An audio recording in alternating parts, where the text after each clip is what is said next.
प्यारे बच्चों, आज हम लोग तरंग से संबंधित विभिन्न प्रकार की शब्दावलियों के विषय में अध्ययन करेंगे कि जैसे तरंग की परिभाषा को तो हम लोगों ने पढ़ा था और तरंग के प्रकार भी पढ़े थे, जिसमें हम लोगों ने 2 प्रकार की तरंगों के विषय में अध्ययन किया था, अनुदैर्ध्य तरंग और अनुप्रस्थ तरंग। अब यहाँ पर हम उससे रिलेटेड विभिन्न प्रकार की शब्दावलियों को पढ़ेंगे कि जैसे तरंग दैर्ध्य क्या होती है, आवृत्ति क्या होती है, आवर्तकाल क्या होता है, तरंग का वेग क्या होता है, इत्यादि इत्यादि प्रकार की चीज़ें पढ़ेंगे। तब उन्हें हम लोग ध्वनि के संदर्भ में जोड़ करके देखेंगे, क्योंकि हम लोगों का मुख्य उद्देश्य है ध्वनि के विषय में पढ़ना। परंतु ध्वनि जो है, जैसा कि हम लोग जानते हैं कि ध्वनि जो है एक प्रकार की अनुदैर्ध्य तरंग होती है, तो इसलिए इन तरंगों से संबंधित परिभाषाओं को जानना हम लोगों के लिए आवश्यक होगा। तो आज हम तरंग से संबंधित परिभाषाएं पढ़ेंगे। तो यहाँ पर हम दोनों प्रकार की तरंगों का एक सामान्य ग्राफ देख लेते हैं। तो पहले हम देखेंगे कि तरंग से संबंधित शब्दावली, तरंग से संबंधित शब्दावली।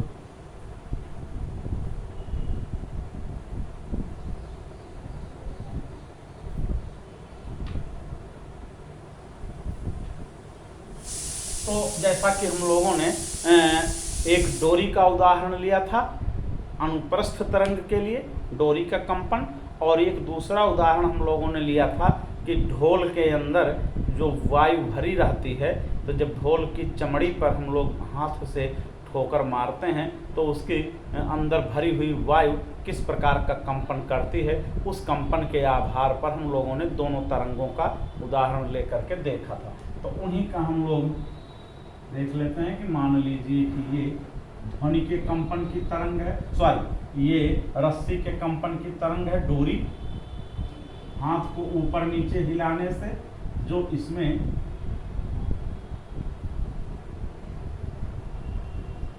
ये उत्पन्न हुआ था, ये अनुप्रस्थ तरंग का था उदाहरण। अनुप्रस्थ तरंग, जिसे हम लोगों ने इसे श्रृंग कहा था। श्रृंग का मतलब शिखर होता है या चोटी, और ये जो नीचे बना हुआ है इसे गर्त या गड्ढा कहते हैं। अंग्रेजी में इसे क्रेस्ट और इसे ट्रफ कहते हैं। तो इस प्रकार से ये श्रृंग और गर्त बनता है। इसी प्रकार से हम लोगों ने ढोल के अंदर जब कोई वायु कंपन करती है जिससे ढोल से ध्वनि उत्पन्न होती है, उसमें जो देखा था हम लोगों ने, तो उसमें कहीं कहीं वायु की परतें बहुत पास पास होती हैं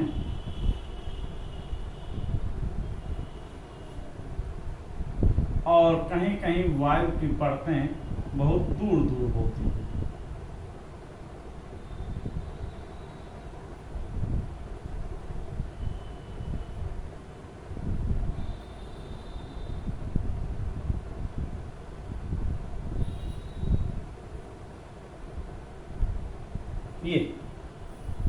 ये था आपका वायु का कंपन ढोल के अंदर।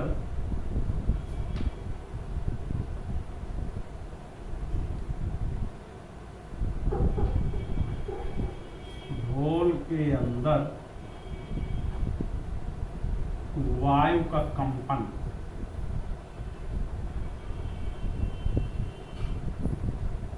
और ये था अनुदैर्ध्य तरंग का उदाहरण। अनुदैर्ध्य तरंग, जहां पे वायु की परतें पास पास हैं, इसे हम संपीडन कहते हैं, संपीडन। और जहां पर वायु की परतें दूर दूर हैं उसे हम विरलन कहते हैं। अंग्रेजी में कंप्रेशन और रेयरफैक्शन।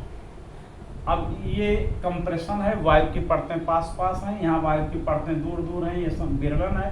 फिर वायु की परतें पास पास में, ये संपीड़न है, फिर वायु की परतें दूर दूर हैं, ये विरलन है। इस प्रकार से एक क्रम इनका चलता रहता है, जैसे श्रृंग गर्त, श्रृंग गर्त, श्रृंग गर्त, ऐसे चलता रहता है। तो इसके आधार पर हम लोग इसमें विभिन्न प्रकार की शब्दावलियों का अध्ययन करेंगे। तो पहला है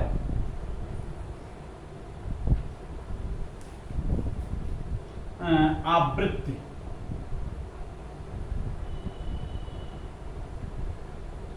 आवृत्ति, किसी तरंग की आवृत्ति।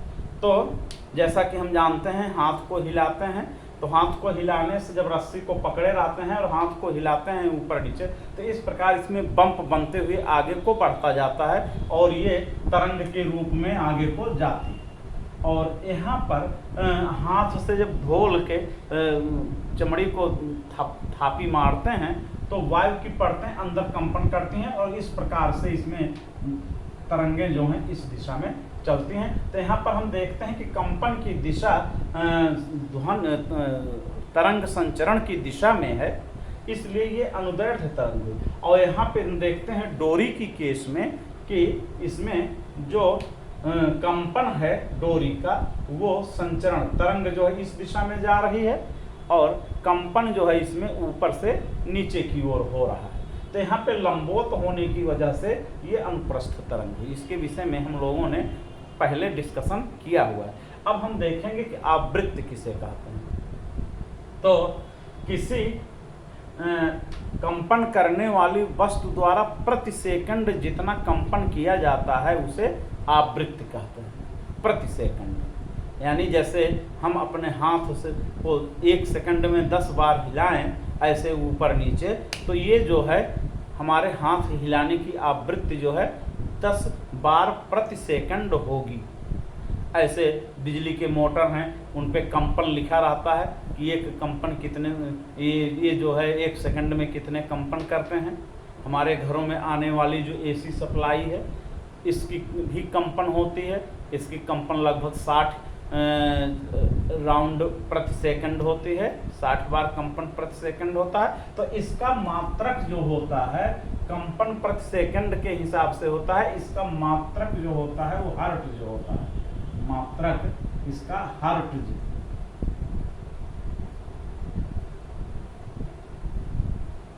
हर्ट्ज, इसको HZ या हर्ट्ज से निरूपित करते हैं। यानी एक कंपन प्रति सेकंड अगर कोई वस्तु कंपन करती है तो हम कहते हैं कि उसका कंपन जो है 1 हर्ट्ज। इसी प्रकार से दूसरा है तरंग दैर्ध्य। तरंग दैर्ध्य। अब इस आवृत्ति को कहीं कहीं n से निरूपित करते हैं, कहीं कहीं स्मॉल f से निरूपित करते हैं। ये उसके लिए है, उसमें कोई ऐसी बाध्यता नहीं है। तो लेकिन जब कभी भी आप कहें तो n के लिए ही उसका हिसाब कर दें। अब यहाँ पर तरंग दैर्ध्य जो है वह अनुप्रस्थ तरंगों की केस में इन्हीं 2 लगातार श्रृंगों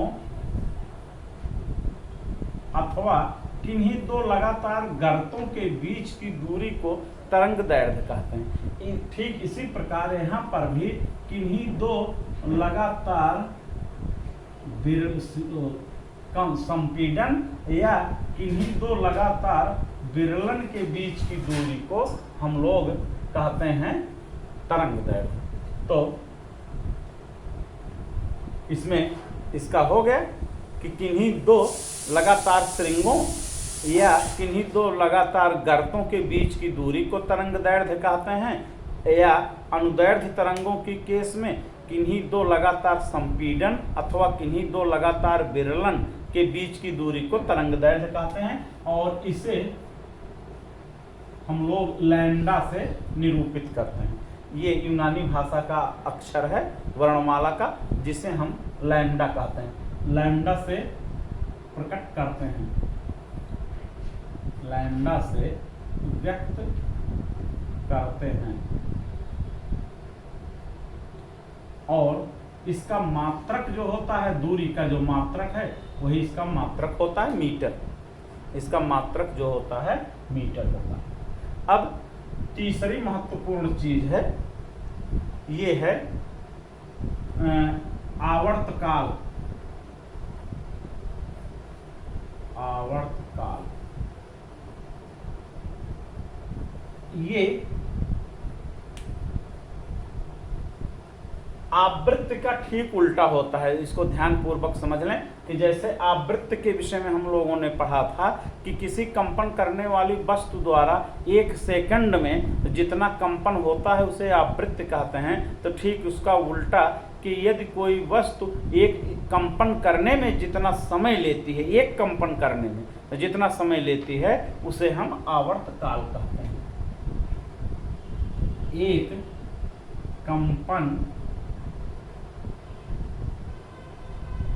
कंपन पूरा करने में लगे समय को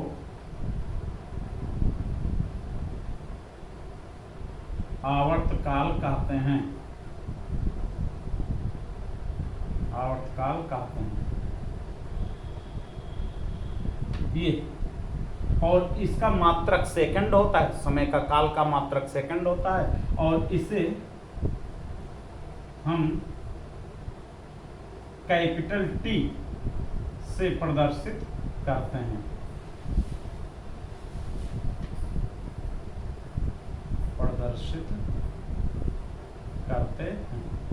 तो इसे हम कैपिटल टी से प्रदर्शित करते हैं, और इसका मात्रक हो गया सेकंड, क्योंकि समय का मात्रक है। तो ये हो गया। अब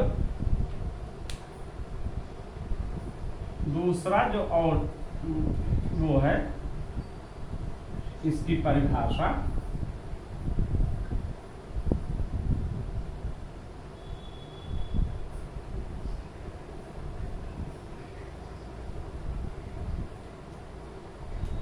वो है तरंग का वेग। तरंग का वेग। तो वेग का मतलब वही हुआ वेलोसिटी, यानी उसकी आगे बढ़ने की दर। तो कोई तरंग जिस वेग से किसी माध्यम में आगे को संचरित होती है उसे हम वेग कहते हैं। उस तरंग जिस वेग से, यानी किसी तरंग द्वारा एकांक समय में माध्यम में चली गई दूरी को हम तरंग कहते हैं। एकांक समय में चली गई दूरी को तरंग का वेग कहते हैं। तरंग का वेग कहते हैं। ये ध्यान देने का, जैसे किसी सामान्य वस्तु की गति करने की आधार पर हम लोगों ने चाल को परिभाषित किया था, ठीक वही परिभाषा है इसमें कोई और चीज़ नहीं, केवल माध्यम की बात है कि अलग अलग माध्यम में इसलिए तरंग की चाल अलग अलग होती है। जैसे यहाँ पे डोरी जो है माध्यम का काम कर रही है, यहाँ पर वायु जो है ढोल के भीतर भरी हुई वो माध्यम का काम कर रही है। तो किसी तरंग द्वारा माध्यम में प्रति सेकंड चली गई दूरी को हम तरंग का वेग कहते हैं। अब इनके बीच में जो संबंध होता है वो हमें संबंध को ज्ञात रखना है कि, और इसे हम v से प्रदर्शित करते हैं। जो v वेग से निरूपित करते थे, पढ़ते थे हम लोग, उसमें उससे प्रदर्शित करते हैं। तो इनमें जो संबंध होता है, इनमें संबंध जो महत्वपूर्ण है, v equal to n lambda, जो कि वेग, आवृत्ति और तरंग दैर्घ्य के बीच में संबंध निरूपित करता है। और आवृत्ति तथा आवर्तकाल में जो संबंध होता है, आवृत्ति तथा आवर्तकाल में संबंध, तो ये हो जाएगा n बराबर 1/t। n बराबर 1/t। ये ये दो सूत्र हैं। इन सबका निगमन जो है हम लोगों के कोर्स में नहीं है, लेकिन फिर भी जानकारी के लिए हमें किसी तरंग और उसकी तरंग दैर्ध्य और आवृत्ति में क्या संबंध होता है, v = n लैम्डा, जहाँ लैम्डा तरंग दैर्ध्य है, n जो है उसकी आवृत्ति है और v जो है उसका वेग है। इसी प्रकार से n बराबर 1/t जो है इसका तरंग दैर्ध्य आवर्तकाल और आवृत्ति के बीच का संबंध है। तो हम लोग और आगे डिटेल में कल पढ़ेंगे।